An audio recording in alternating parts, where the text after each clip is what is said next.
The New York Times has spoken.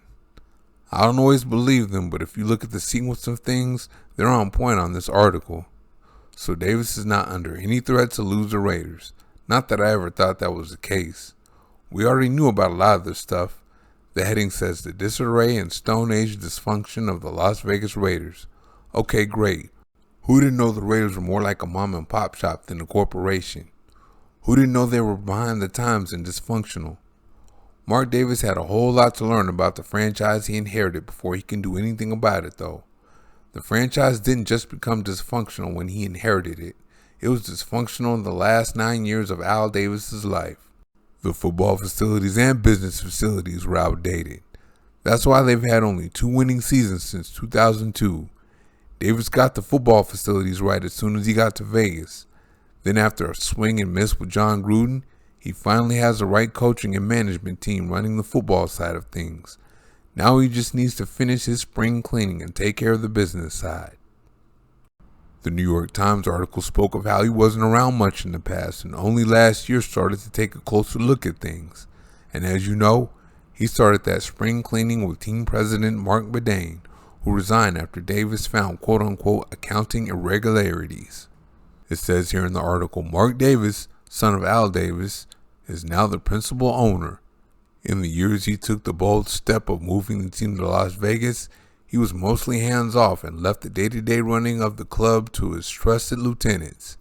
They included Mark Bedane, the longtime president who had been close to the Davis family for decades. Several former employees who spoke to the Times said that Davis was rarely seen around the office. There was little oversight of expenses, employees said, and money was often dispersed without a clear accounting of where it was going. By some accounts, Davis began to take a closer look at the inner workings of his team last year. 2 former employees said a managerial consulting firm was brought in to assess the organizational structure, and while it is not known what exactly Davis found, several top executives, Bedane, Ed Villanueva, the chief financial officer, and Roxy Grant, the team's controller, were soon gone. Then Dan Ventrell became the interim president. You already know about his claims of trying to clean things up, getting him fired, but he was a part of the problem. He knew he was on his way out, so he tried to do all he could to cause problems. Davis would not have fired Ventrell if he had anything on him. Let's go back to the article right quick where it says, what happened in the top offices inevitably affected the employees below. Workers were systematically underpaid, prompting lawsuits that have resulted in the Raiders paying more than $1 million in settlements.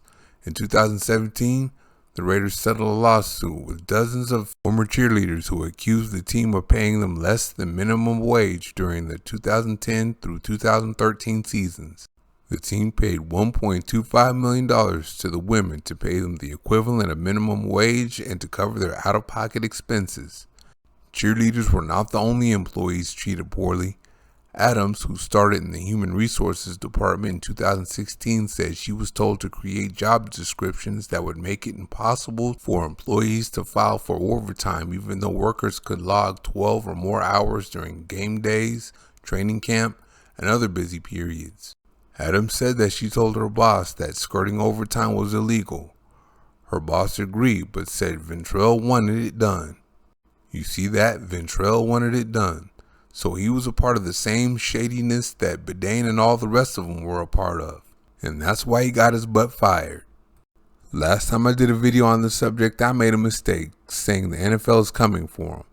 Mark Davis is not Al Davis, and we have to remember he made a big effort to mend fences with all the enemies that are still alive. Sure, the owners wanted him to sell the team when he was in Oakland. He had minimal revenue then and was a taker in the revenue sharing. But now in Vegas, he's either even or a giver in the revenue sharing. That's why he was voted 31-1 into Vegas. And a big part of that was Dallas Cowboys owner Jerry Jones, one of the most powerful owners in the NFL. He was a good friend of Al Davis and promised to take care of Mark NFL-wise before he passed. Vegas has since been awarded the Pro Bowl, the draft, and the Super Bowl in 2024. They might get the draft again next year too. That will bring lots of money to Vegas and Davis. And as far as the Gruden thing being an attempt to derail the Raiders, let me ask you this. Is it possible Davis realized he got hustled by Gruden and the NFL used Washington Commanders owner Daniel Snyder's situation to get him out of that ridiculous contract? You know the owners didn't like that contract. Davis has had a lot of people come into his organization and rob him blind. And this latest attempt isn't going to work. Davis is going to continue owning the Raiders. He just has some spring cleaning to do. Thank you very much for watching. See you next time.